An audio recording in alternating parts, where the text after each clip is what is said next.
This is the first round of the St George Motorcycle Club Summer Night Series, and the video that we have here is heading out for qualifying. There's only one qualifying session in this, and I'm mixed in with the 600s on the USB. As you can see, the bits of rain spots on the lens. We had some really odd mixed conditions, which was a first for me riding under lights with wet weather in the air. So some fairly tentative out laps here in qualifying. It's been a long time since I rode the bike, and also we've done quite a few mods. There's a nice pic of myself and Sydney West Riders teammate Carl on his very, call it yellow motorcycle. He's got confidence in the wet, so you can see him just disappear, because the rest of us are kind of finding our way. The track conditions have changed quite a lot, thanks to the V8 supercars being there 4 weekends in a row, and cars doing car things, and the track being altered either permanently or through the use of the cars themselves. So there's a few things we've got to watch out for. You'll see a couple of weird patches around the joint, some water seeping through some cracks that were created by the forces that was it 28 V8 supercars with 1,000 odd horsepower. Oop, there's Dunn trying to get his elbow down. This was a particularly sketchy section of track between 2 and 3. With the resurfacing that they did, it kind of seems to hold the water, and it's a much darker track surface as well, so it always looks wet. Like I said, like before, there's a lot of chopping goes on in this session as everyone, different levels of confidence, different levels of feel, we're trying to get to the front to set a fast lap. So I was just doing my own thing, getting chopped up the way I do compared to 600s. The alterations that we made to the bike sharpened the geometry up, and you can see throughout a lot of this night, a lot of the recordings will show it works pretty well. The bike turns on a dime now, it's great. So the work that we've put in, along with Rob from Wellsprung Motorcycle Suspension, has made the bike handle quite nicely.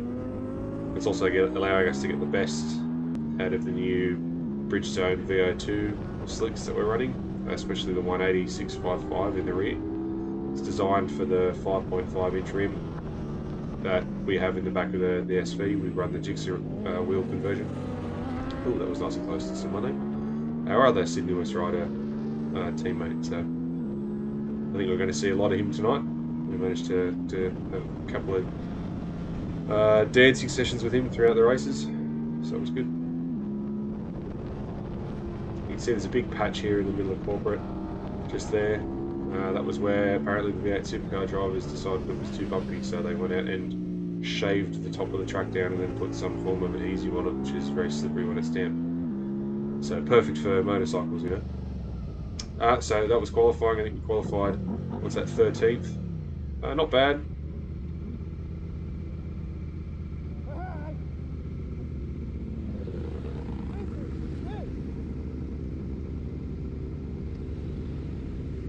So not too bad, qualifying 13th on the grid of 600s. I think there was about 30 odd bikes, so north of halfway is not too bad, considering we're dropping down, what is it, about 25 k's an hour or more on the straights, which is definitely going to be highlighted in these races. You can see the conditions aren't the greatest. It was a bit dicey this race. I kind of wasn't feeling it so much, just working my way into the conditions. Although, as you can see from the starts throughout the night, I'm starting to get some very good starts on the SV. The new clutch that's in it is doing its job very well. There's going to be a lot of close passing exactly like that. The corner speed that we can carry on the SV is pretty high. I'm pretty happy with it, pretty confident. The combination of the new chassis geometry and the new tyres, or the new to us tyres, just seems to be working perfectly. Even though I'm not as race fit or as bike fit as I used to be, I was still able to get the thing to shunt around a corner, so it's really good. This first race, everyone's kind of in a bit of a melee. It's a bit crazy. There's a lot of new riders joining the 600 grid this year, or towards the end of this year and for this summer night series. So different skills. I've got to get used to new people. Some of the old guard, we all know how to ride around each other, but I still got to learn to to deal with some of the newer guys. Yeah, Simon Reese, he didn't even go out in qualifying. He just decided he'd race, and he started last, and he's already up to what would be about 10th or 11th there, I think. That blue R6, I think it's one of the lovely RB Racing prepared bikes.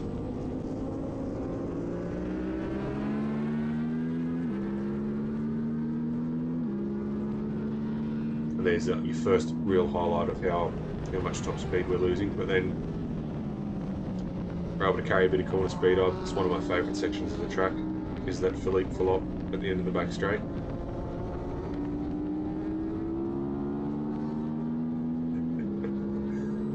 And then yeah, onto the main straight. You know, a lot of these guys are doing 250 now on their 600s, or 250 or more. We're getting, you know, 210, 215 at best. This will turn out to be one of my favourite overtaking points of the track across the whole night. The only problem is without the grunt up the hill, everyone seems to pass me back. Normally, if I was on a 600, I'd make another passing attempt into 6. But realistically, it's not worth it on the SV because I'm only going to spoil my line, spoil my drive, and ultimately people will nail me at the top of the hill.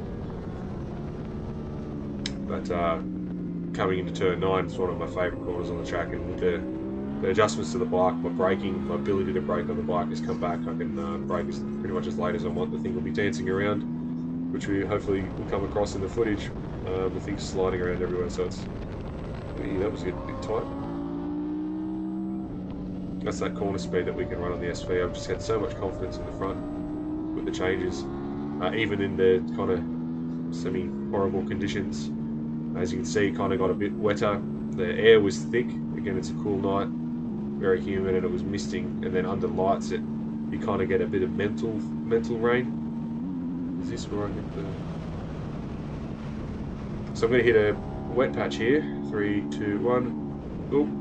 Bit of a bobble. You'll hear the throttle cut because the software in the camera actually cancels out a bit of how violent it was. And then this is the next lap. This is a perfect example of target fixation. What not to do. I was looking for a spot, so I didn't hit it. And what did I do? Looked straight at it. Target fixation straight over the top. It scared myself again. So there was a couple of points around the circuit, and it ever changing throughout the night, where water was actually starting to seep out of the circuit. Oh, that came from a long way back. That was a good one. Even managed to hit the apex on music.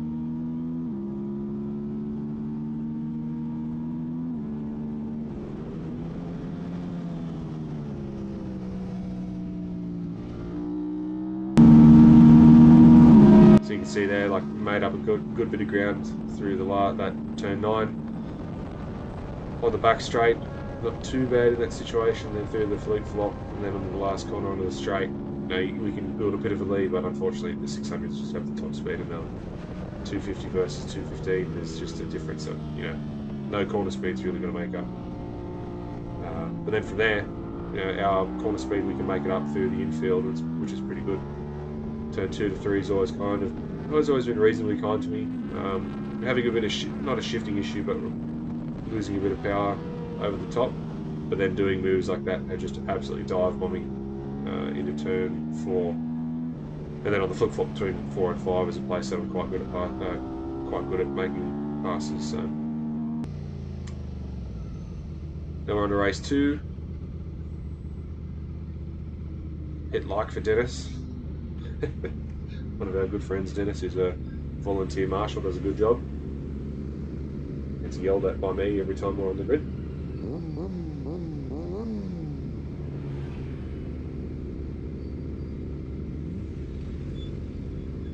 There's Simone again. He's one of our Sydney West Riders teammates on his very well prepared Yamaha R6. And this is a rather interesting start to a race, probably one of the more interesting starts I've ever had. It's one of the more pulse racing. Brilliant start, got off the launch pretty well, and look at this catching what? It's about 4 or 5 600s.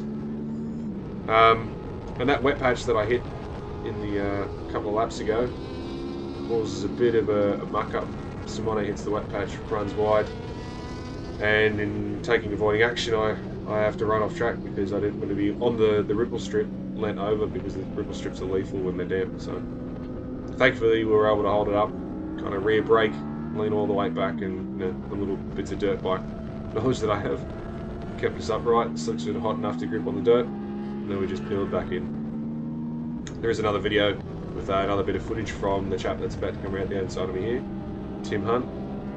You have a look at one of our other videos, or you can go to his YouTube channel. You'll see what it looked like from his angle, because he was behind me then. And this race is just another barnstormer of a race. A lot of close passing. Again, I'm learning the bike, learning the conditions. The changes that we made were very significant in altering the way the bike handles and the way the bike steers, especially, and how much braking I can do.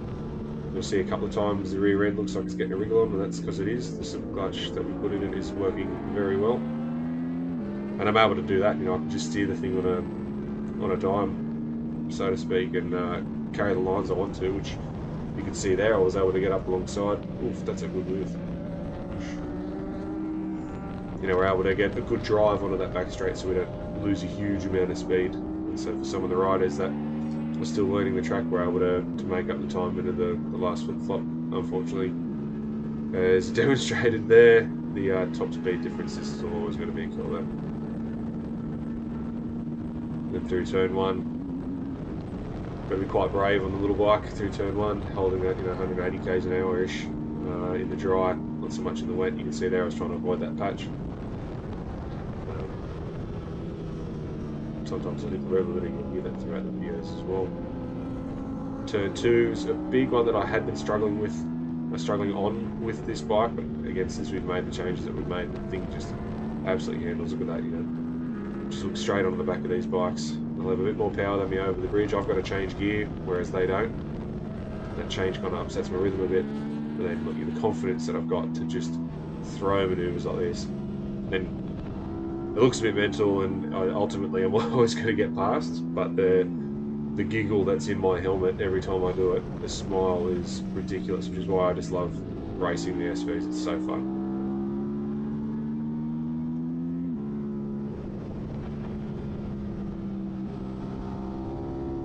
Again, there's that big patch there. A couple of times I hit it throughout the night and it was a bit damp. Well, you see a nice big wiggle there from me under brakes. That was getting a bit carried away with the gear changes, a bit too many revs.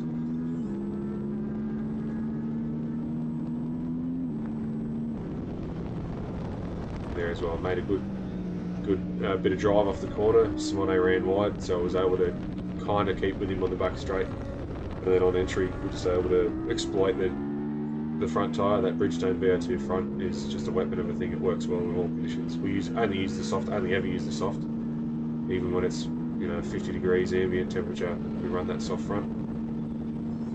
Again, there's a demonstration of what we're missing on the straights, but you'll see we're able to just hook straight back into the gas. Eventually, look there, I hit the water again. I just decided I'm going to hit it, and if yeeting occurs, so be it.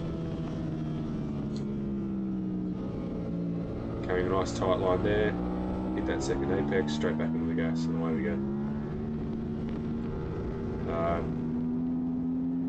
My good partner Andrew here is very much encouraging me to get or change to GP shift, and pretty much the only place on this circuit that I think GP shift would be beneficial is that flip flop between turn 1 and 2 and 3.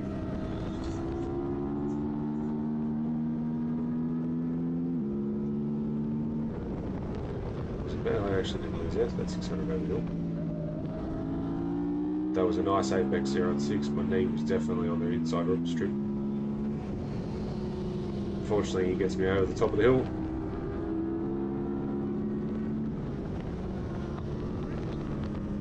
Realised I wasn't going to be able to outbrake him, so I changed line. I'm able to actually outdrive him. Feel that look. He might have been a bit unhappy with how close I got to the edge of the track, with him still being there, but rubbing is racing, and I was carrying my line. I had a good chat with a lot of these guys that we're battling with in the pits throughout the night. We all had a laugh. some of the more inexperienced guys were just laughing at what we were doing and what we're capable of doing on the SV. This is a good couple of corners tied together, isn't it? Passing John and his Gixxer 600 is beautifully good there, Gixxer 600. Yeah, it comes on the straight. Sorry, on the hill.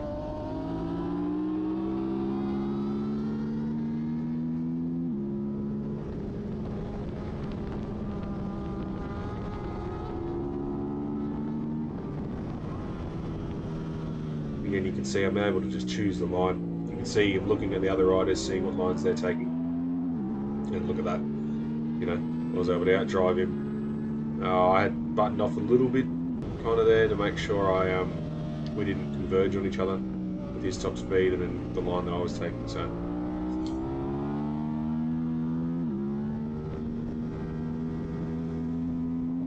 with a bit of open track in front of us on the airspeed, we're able to pull the lines that we need to pull and carry the speed that we need to carry. So again, here you saw you had a big distance in front of me. I was able to catch him down into 4. A little bit of a moment here and have that bit of a wobble which I carry around, and then John comes up the outside of me, scares the pants out of both of us, again just because he has 600 there on the uphill. And we had a good chat after that. We're both laughing and just shaking our heads going, geez, that was a bit of a close call. And then catching old mate Simone. He buttoned off a little bit too much there towards the end of the race. I was just wishing we had one more lap. Have a bit of a dance with him, but that comes in the next race. And here we have, that's the checkered flag. So this is the end of this race. And you can just see, like, this, even if I did try to throw a pass there into that last sector, there was no way I was going to come out on top. So here's the start of our third race of the night. I should point out that these races are only 5 laps, so this video may be quite long, but there's just a lot of footage to take away from it just because we've had some banging racing. This is probably my best start of the night as well. It's the driest race of the night as well. I got my fastest lap times, just able to hook in and pump away to 1 minute 43, which is pretty good lap. Only a second off my PB. Tim getting a trademarked terrible start. And Simone as well, managed to pass him.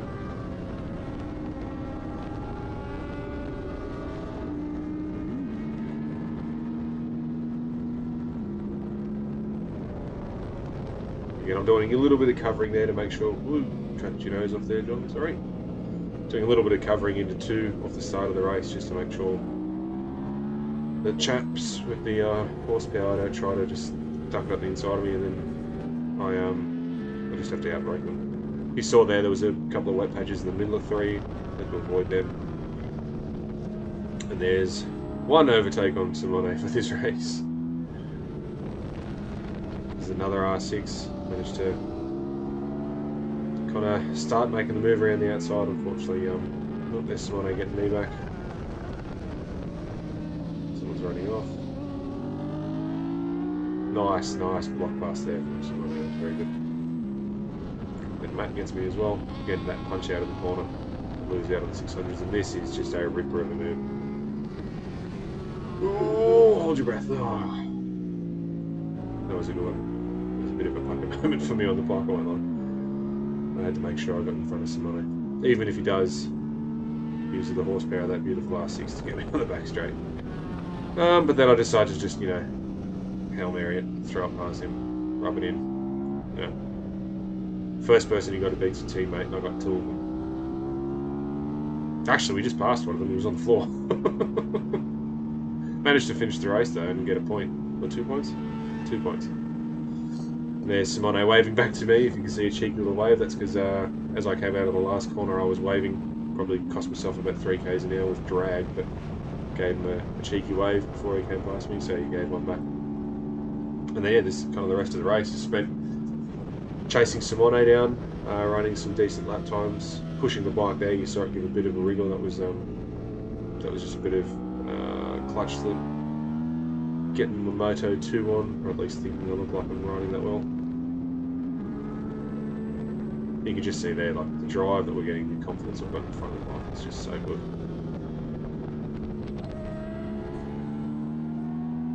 Corner speed central. Do him on the full op. That entry into fire was a bit dodgy. There's a bit of water leaking through there, so it wasn't the greatest. You can see I actually lifted the rear there. There's a big bobble on the entry. There's a bit of a bump. We've got that geometry set up just perfectly. There's enough weight on the front for braking, but that little bump just tends to lift the rear. A couple of guys behind us saying it was lifting like two inches or so. So that's not bad. That's what I was doing on my R6 back in the day when we were doing 37s. You see there, I've got more corner speed, more exit speed than Simone, but the punch of the R6 just gets him ripping away down the straight. Can't remember this chap's name, but he's on a very nice ZX636. Had a good little battle here. Unfortunately, there was there's a crash. I don't know who it was actually in the last corner, the exit of the last corner. So unfortunately, there's some passing under yellow flags. I was given the opportunity to protest it, but we decided not to because, well, what's the point? One, this is fun club racing. Two, making someone with, 50 horsepower more than me close the throttle so that they don't pass me down the straight like this before the green flag. It's just silly. It's redundant, really. So it was good to chase him down. It did. I won't lie. It gave me a bit of a fire in my belly to make me push a bit harder, and it did. And this is my fastest lap of the race, fastest lap of the night, a 1:43.002 or something, which is pretty quick considering the conditions, considering it's night racing. I haven't had much time on this bike. I've done London the weekend before this and just done a million laps on the bloody, so new changes, new tyres, right, different shape tyre. So to get within a second of our PB is pretty good considering, at ASBK level, as it must be. You can just see the reflection of the water in the middle of the track there as I tipped in. But yeah, as I was saying, the fact that we were 1 second off our PB is pretty good. Like, I find it very encouraging. You look at Allerton being 2.5 seconds off Maxwell's daytime lap record, and Passfield being about 2.5 seconds off Stauffer's daytime lap record. I'm pretty happy. 1 second's pretty good with all the changes that we've made and the physical condition that I don't have, and combating as well.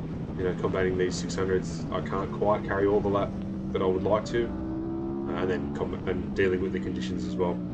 I am.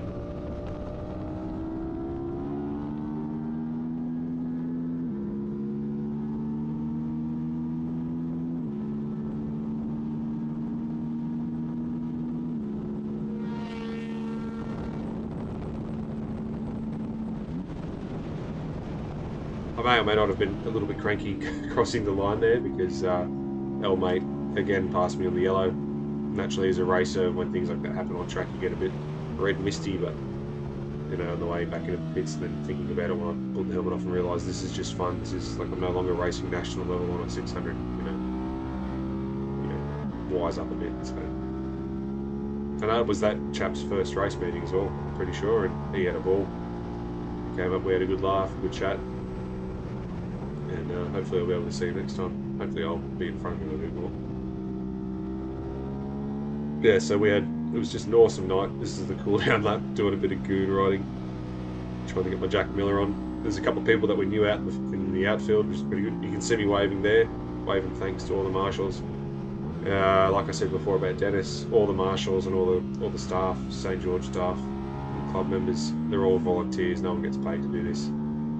So all these marshals out on these flag points are out in that kind of cool, damp conditions they're spending their Friday night waving flags and making sure we don't be too big a bunch of turkeys. So huge thanks to them, huge thanks to the club for putting on such awesome nights. Like, this night racing is just amazing, especially coming in the summer, although hopefully it's not as wet as the summer has been so far, but it's just been awesome. The effort that gets put into running these night events is amazing.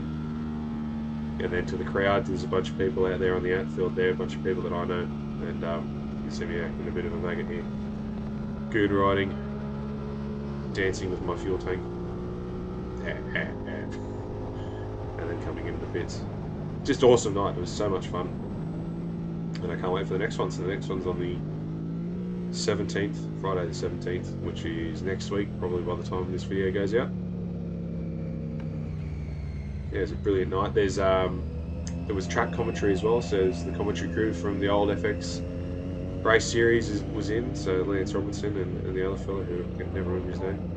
You know, it was good to have them commentating on everything. You know, it was awesome hearing everyone's names getting yelled out, all our buddies in Superbike, in Unlimited and Unlimited Club Sport. It was really good.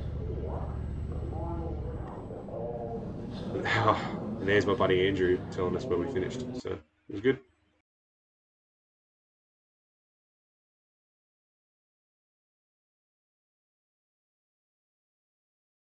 The last one was a bit fucking hectic as well, wasn't it?